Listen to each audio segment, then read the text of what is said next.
All right, I did another race night just a little bit ago, and it was much smoother than the first one. A couple things.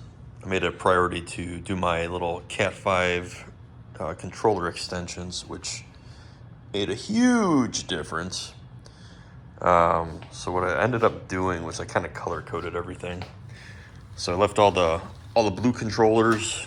I left them all the short, stock length. All the yellow ones I did about it's like 8 feet or so of Cat 5 that I soldered to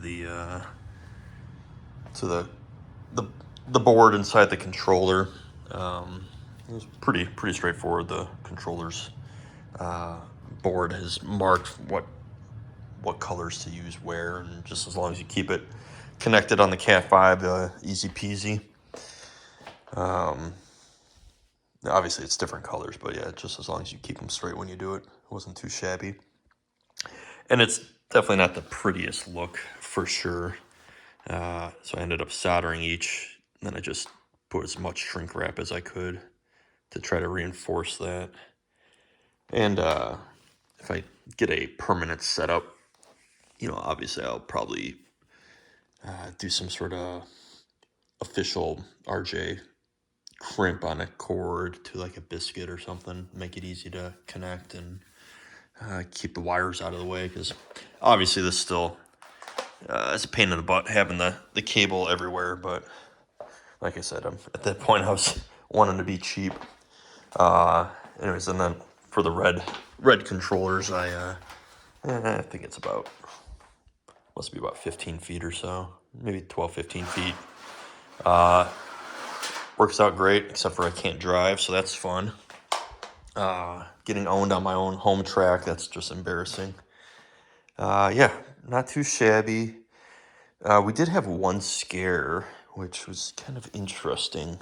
So, like, halfway through the night, we started hearing a buzz, then the entire track went dead. There was power, but just nothing would work. At first, I thought maybe it was something with my little hack job of a controller extension I had done. But I disconnected the circuit board or the control board. It went away, but it's still powered on, so that was good. Took the cars off, fine. Disconnected the remotes or the controllers. It was fine. When I reconnected, everything came back, and it turned out on the crossover piece, one of the guys stopped their car just as they were kind of getting to the, I guess, the dead zone. I don't know if you can kind of tell, but it ended up shorting out right at that piece here. I don't know if you can, it's hard to tell there, but it was really bizarre. So once I figured out it was that car, I moved it, and you know, this is all within a couple minutes, but you could start to smell that burning plastic. So I'm not quite sure what happened there, other than somehow the braid underneath the car shorted everything out. It was very odd, and I don't, of all the late nights perusing the slot car forums and stuff, I don't think I've ever come across anyone saying anything about one of the crossover pieces shorting out. So just something to keep in mind, I guess. It was really bizarre. So hopefully it was a 1 in a million kind of deal. Other changes. Well, obviously everyone got spread out, so it was really nice. I was over here taking care of the two big turns over here, which was pretty crazy, trying to keep your car going and helping everybody else at the same time. But it was so much smoother having guys spread out, all the main points of the track, so you weren't running around and didn't have to worry about people tripping and crashing on the course with their heavy bodies. They didn't have to replace anything. One thing I did change, I did elevate this one bend here just to get it up, because it was pretty tight and it was causing a little bit of stress on the track layout. Raised that up. I ended up installing all the guardrail that I had, so we're covered on that end. And then I moved the controller extension over here for this side of the track. And then I labeled the controller assignments to make it easier for me as I still learn that Smart Race app.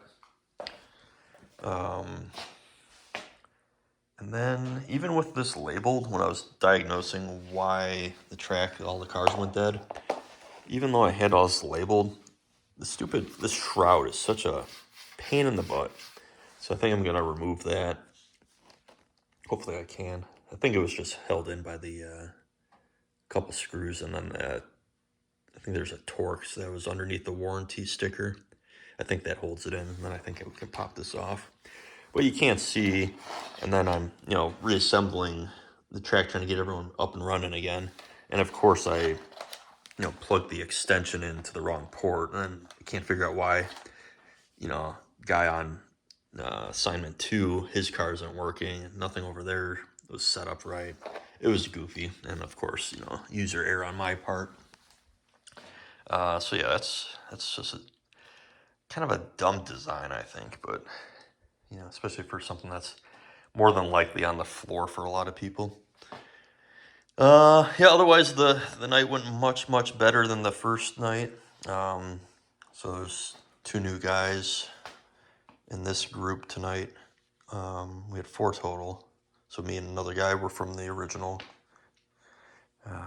party last week. But yeah, everyone had a good time, and everyone was pretty stoked to see the stats and the race times. It really kind of puts a whole new element to something fun and different during the wintertime, especially. So pretty awesome.